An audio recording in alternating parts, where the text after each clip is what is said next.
빙하의 균열로 생긴 낭떠러지를 크레바스라고 합니다. 그 깊이가 깊은 것은 수백 킬로에 달한다고 합니다. 그래서 탐험가들은요, 위험한 지역을 등반할 때 서로 줄로 단단히 묶습니다. 혹시 한 사람이 미끄러져 거기에 빠져도 안전하게 하기 위해서 서로를 붙잡아 매는 겁니다. 그런데 그런 일이 일어나면 안 되겠지만 로프가 끊어진다면 살 생각을 접어야겠죠. 우리 인생도 마찬가지입니다. 다들 줄 하나씩 잡고 계시지 않습니까? 일과 사랑, 가족과 친구, 집과 재물. 사람은 자기의 생명줄이라고 여기는 것이 끊어지면 절망하게 됩니다. 우리가 오늘 읽은 본문의 말씀에 이런 절망적인 상황에 서 있던 한 사람이 나옵니다. 그 사람이 바로 바울입니다. 말씀에 나온 대로 바울은 아시아에서 환난을 당했습니다. 본문에 그가 당한 환난의 내용이 나오지 않기 때문에 우리는 그 환난이 어떤 것인지 정확하게 알 수는 없습니다. 어떤 신학자는요, 아마도 바울이 사랑하는 동역자가 비참하게 순교하지 않았을까 추측합니다. 그 환난으로 인한 고난이 얼마나, 그 상심이 얼마나 심했던지 살 소망까지 끊어졌다. 마치 사형 선고를 받은 것처럼. 그렇게 바울은 절망적인 상황을 겪었습니다. 그러나 우리가 잘 알고 있듯이 바울은 그런 절망적인 상황을 이겨냈죠. 역사상 가장 위대한 예수님의 사도로서 자기에게 맡겨진 사역을 잘 감당했으며 신약 성경의 대부분을 기록하였죠. 그래서 이 바울은요, 디모데후서 4장 7절에 자기 인생을 마쳤을 때 자기 인생을 이렇게 정리했습니다. 나는 선한 싸움을 싸우고 나의 달려갈 길을 마치고 믿음을 지켰으니 이제 후로는 나를 위하여 의의 면류관이 예비되었으므로 주곧 의로우신 재판장이 그날에 내게 주실 것이라. 우리도 인생의 마지막에 이런 고백을 할 수 있었으면 좋겠습니다. 바울이 사형 소망까지 끊어진 절망적인 상황에서, 그리고 사형 선고를 받은 것만 같은 그런 상황에서 다시 일어서서 이러한 고백을 하기까지 얼마나 많은 일이 있었을까요? 그런데 우리는 성경을 통해서 결말을 이미 알고 있습니다. 바울이 정말 죽고 싶었지만 그것을 다 이기고 난 다음에 정말 영광스럽게 하나님께서 주신 소명을 다 감당했다는 사실을요.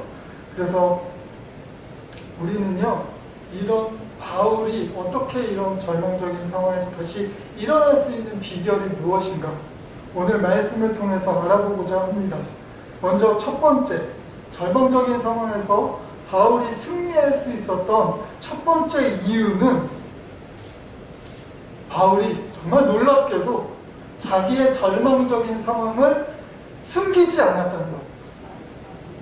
형제들아, 우리가 아시아에서 당한 환난을 너희가 모르기 원하지 아니하노니 힘에 겹도록 심한 고난을 당하여 살소망까지 끊어지고 우리는 우리 자신이 사형 선고를 받은 줄 알았으니. 말씀에 나오는 대로요, 바울은 자신이 아시아에서 당한 환난을 고린도 교회 성도들에게 감추지 않았습니다. 자기가 당하고 있는 환난과 자신이 겪고 있는 절망적 상황을 모두 다 드러냈습니다. 쉬운 일 아니에요.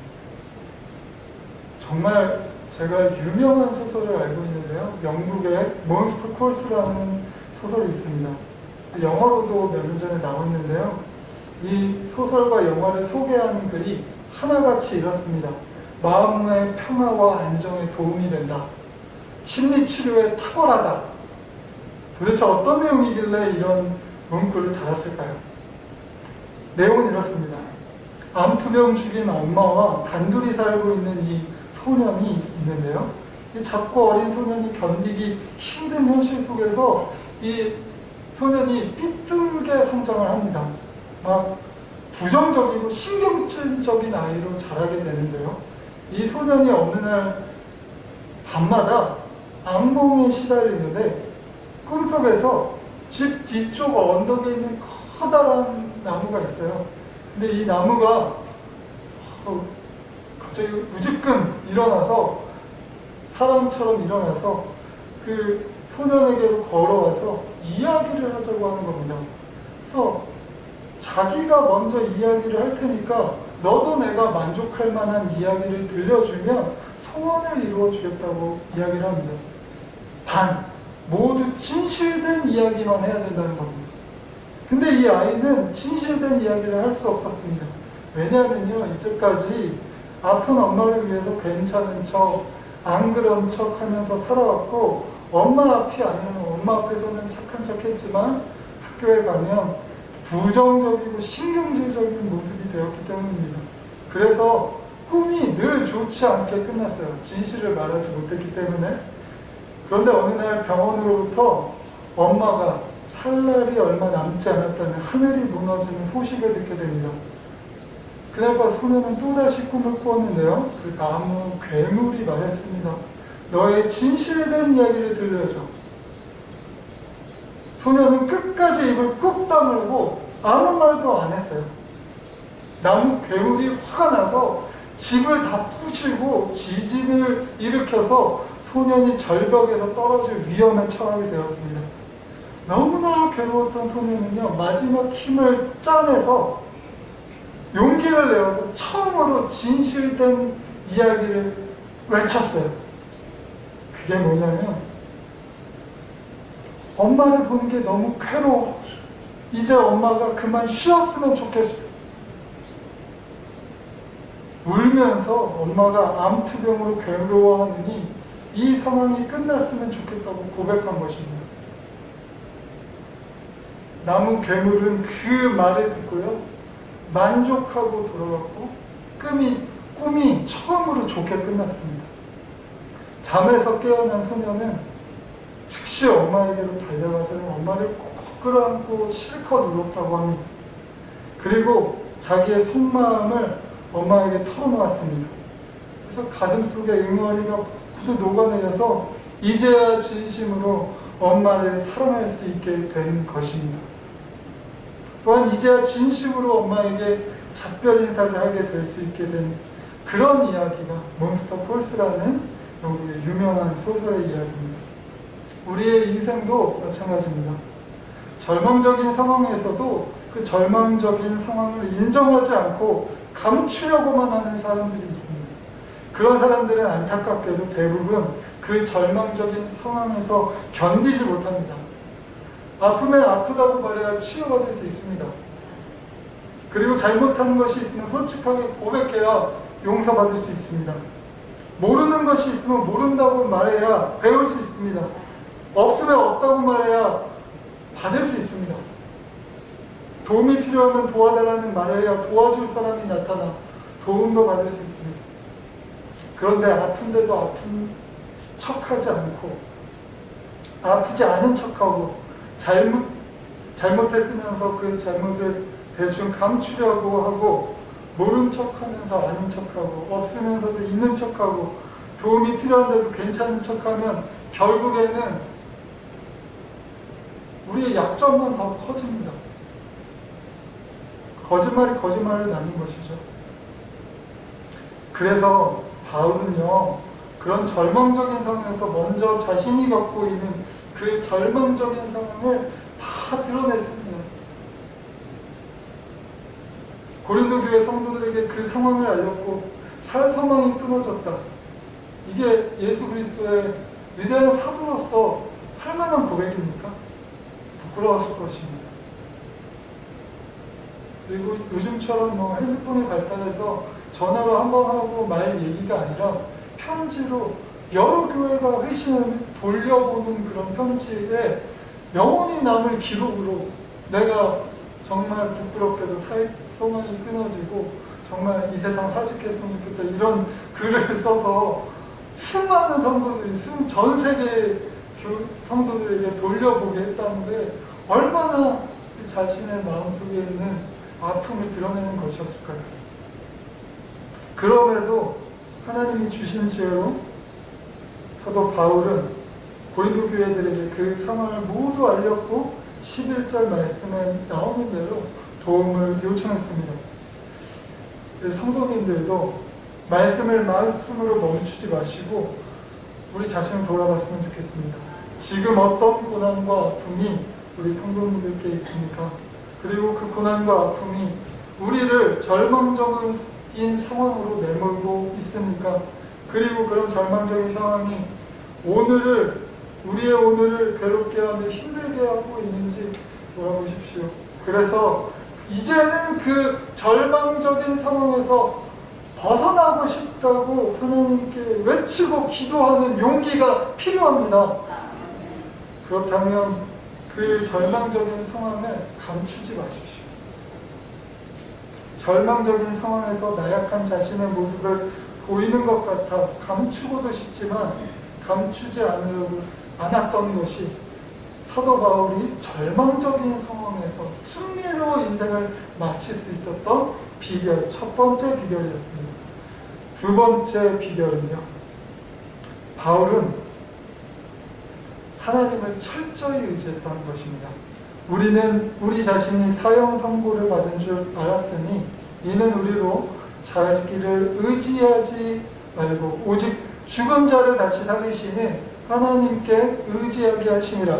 그가 이같이 큰 사망에서 우리를 건지셨고 또 건지실 것이며 이후에도 건지시기를 그에게 바라노라. 사람들은 보통 작은 일이나 자기가 견딜 만한 고통이 다가오면 자신의 지혜와 능력을 믿는 마음으로 크게 염려하지 않습니다. 이까짓 것쯤 이렇게 생각하는 것이죠.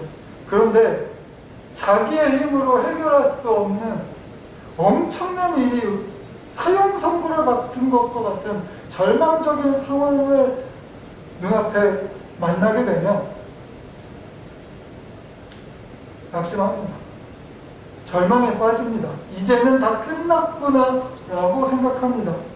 그런데 바울을 보십시오.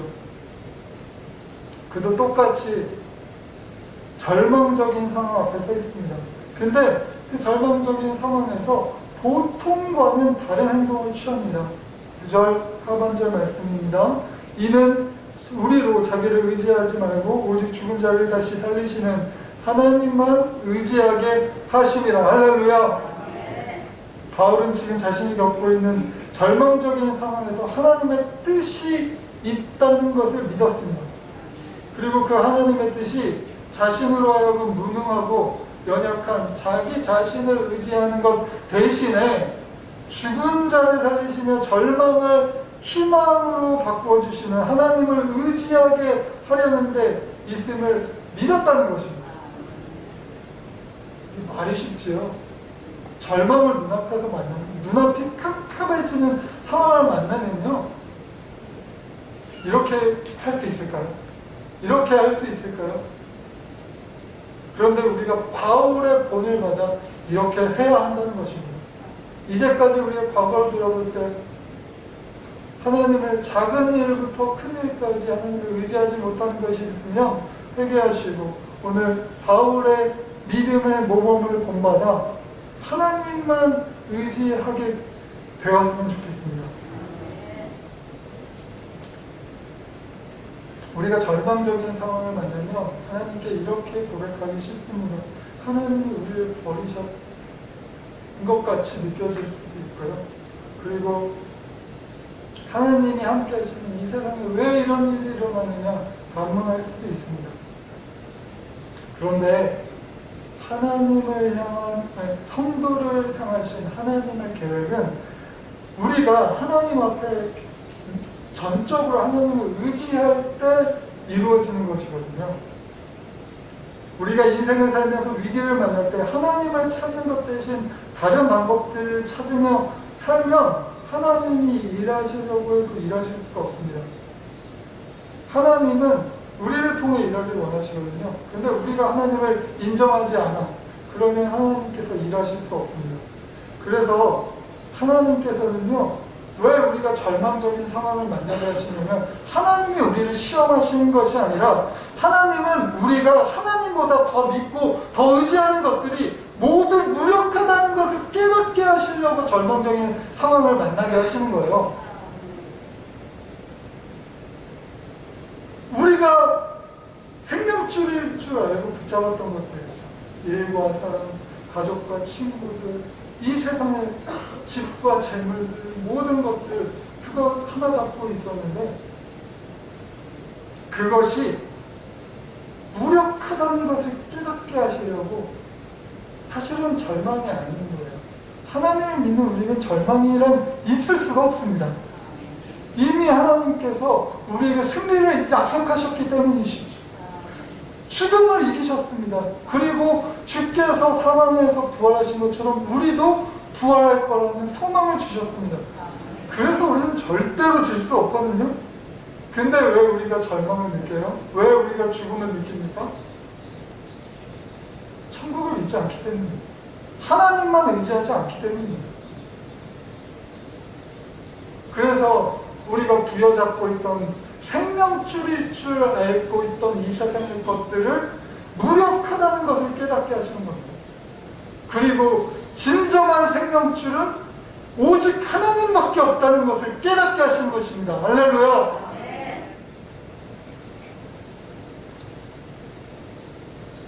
다른 모든 것들은 우리의 발등을 찍지만 우리를 포기하지 않으시며 우리를 끝까지 사랑하시는 하나님이신 줄 우리가 알지 않습니까? 버리고 새 것을 만드시면 될 텐데 우리 하나님은 사랑의 하나님이셔서 상한 갈대를 꺾지 않으시며 꺼져가는 등불을 끄지 않으시는 하나님이십니다. 바울이 그 하나님을 의지한 거예요. 그 하나님을 바라본 거예요. 하나님만 전적으로 살 소망이 끊어지고 절망이 우리 눈을 캄캄하게 하지만 그러나 하나님이 우리를 포기하시지 않는다는 강한 믿음으로 하나님만 바라보고 하나님만 의지하게 하시려고 우리에게 절망을 주시는구나 라는 고백을 오늘 말씀에서 하고 있는 것입니다. 이 말씀을 또 멈추지 마시고요. 우리 자신을 돌아보셨으면 좋겠습니다. 절망적인 상황에서 신음하고 계신 분들이 계십니까? 이제 세상적인 방법과 세상의 것들을 바라보지 말고 자신의 지혜와 능력을 의지하려 하지 말고 오직 하나님만 온전히 바라보고 의지하시기 바랍니다. 그래야만 하나님의 은혜를 풍성하게 받을 수 있습니다. 절망적인 상황에서 하나님만을 바라보고 의지하는 것, 이것이 절망적인 상황을 이겼던 바울의 신앙 비결입니다. 그리고 세 번째, 바울이 승리할 수 있었던 세 번째 비결은요, 11절 말씀입니다. 너희도 우리를 위하여 간구함으로 도우라. 이는 우리가 많은 사람의 기도로 얻은 은사로 말미암아 많은 사람이 우리를 위하여 감사하게 하려 함이라. 절망적인 상황에서 바울은요, 고린도 교회 성도들에게 간곡하게 한 가지 도움을 요청합니다. 그가 요청한 도움은 방금 읽은 말씀에 나오는 대로 기도의 도움입니다. 우리가 사실은 절망적인 상황을 만나는 이유가 이 세상의 것들 때문입니다. 사람이 문제를 일으키거나 물질이 문제를 일으키는 것이시죠. 근데 그러면 사람들에게 도움을 요청해도 사람에 대한 도움을 요청하는 거나 눈에 보이는 것, 손에 잡히는 것, 물질에 대한 도움을 요청해야 합당합니다. 그런데 우리가 기도를 최우선적으로 기도를 요청한다는 것은요, 내가 마음만 도와주겠다 이런 의미가 아니고요, 하나님을 전적으로 신뢰하기 때문에 하나님께서 도와주셔야 내 문제가 풀린다는 그 강한 믿음 때문에 기도를 요청하는 것입니다. 하나님은 어떤 분이시죠? 부족함이 없는 완전하신, 전능하신 하나님이십니다. 바다도 육지같이 만드시고 산도 평지같이 만드시고 없는 것도 있게 하시고 작은 것도 풍성하게 하시고 넘어진 자도 일으켜 세워주시고 죽은 자도 살리시며 나쁜 것도 좋은 것으로 바꿔주시고 미천한 것도 영광스러운 것으로 바꾸실 수 있는 분이 오직 하나님이십니다. 세상은 어떠죠? 미천한 것은 미천한 것이고요, 못난 것은 못난 것 그대로 놔둬요. 좋은 것만 찾아다니거든요, 이 세상은. 근데 우리 하나님 왜 믿어요? 하나님을 믿으면 미천한 우리도 영광스러운 하나님의 자녀가 될 수 있기 때문입니다. 그래서 우리가 이런 하나님을 믿기 때문에 기도 요청을 하는 거는요, 내가 마음만 놓겠다, 내가 마음만 놓겠다, 물질과 내 힘과 정성을 다해서 돕는 게 아니라 마음만 놓겠다 하는 그런 가식적인 이야기 절대 아닙니다. 진정으로 나의 모든 것을 바쳐서 널 도와달라는 그런 요청입니다. 기도 요청은. 하나님의 능력, 기도에 대해서 조금 설명을 드리면, 하나님의 능력을 우리 삶에 끌어올 수 있는 강력한 방법이 기도라는 것을 아셔야 됩니다. 맥스 핸들이라는 사람이 기도에 대해서 이렇게 말했습니다. 기도는 전기 스위치를 켠 것과 같다. 전기 스위치가 전기를 만드는 것이 아니다. 단지 전기 스위치는 이미 만들어져 있는 전기가 전자제품에 연결되어 흐를 수 있도록 통로를 만들어 줄 뿐이다. 그의 말대로요, 발전소에서 생산하는 전기가 전선을 통해 집 벽까지 이미 와 있습니다. 그러나 스위치를 켜지 않으면 그 전기는 절대 능력을 발휘할 수 없습니다. 하나님 정말 신사적인 분이시죠. 우리 원수 악한 마귀, 우리의 대적들은 우리의 마음대로, 우리 도둑처럼 우리의 마음을 마음대로 막 들어오지만 하나님께서는 이렇게 문을 두드리세요. 그래서 우리가 요청하지 않으면 절대로 들어오시지 않습니다. 우리가 하나님께 기도하지 않으면, 하나님께 간구하지 않으면 하나님께서 하나님의 능력을 푸시지 않습니다. 그래서 기도를 요청하고 기도를 해야 한다는 것이죠. 우리 인생의 벽에도 이미 전기가 들어와 있습니다. 그런데 그 하나님의 능력과 약속들은 우리가 기도의 스위치를 켜야만 우리 삶에 나타나고 이루어집니다. 하나님의 능력을 내 삶에 끌어들이는 통로, 그리고 하나님이 약속하신 복도 받게 하고 누리게 하는 그 통로가 바로 기도인 것입니다. 그래서 사도 바울은요, 자신이 살 소망까지 끊어진 그 절망적인 상황에서 가장 먼저 최우선으로 나를 좀 도와달라, 나를 좀 안전하게 해달라. 살 소망이 끊어지고 어떤 신학자의 추측대로 동역자가 순교당한 거라면, 비참하게 순교당한 거라면 바울의 목숨도 지금 위태롭지 않습니까? 나를 안전하게 좀 지켜달라, 내가 안전한 곳을 피신할 수 있도록 도와달라, 먼저 그렇게 기도할 법도 했습니다. 그런데요, 최우선적으로 기도를 요청했습니다. 하나님께서 이 문제를 해결해 주셔야 이 문제가 해결될 수 있다. 우리도 사도 바울의 모범을 본받아서, 믿음을 본받아서 우리도 이런 신앙을 갖게 되기를 간절히 바랍니다. 궁극적으로 모든 문제는 하나님만 해결하실 수 있습니다. 할렐루야. 오늘 말씀을 정리하겠습니다. 오늘 마음이 아프신 분이 있으십니까? 그 상황을 감추려 하지 마십시오. 그리고 먼저 하나님을 바라보고 하나님을 철저하게 의지하면서 하나님께 도움을 간구하십시오. 그리고 나를 위해 기도해 줄 사람을 찾으십시오.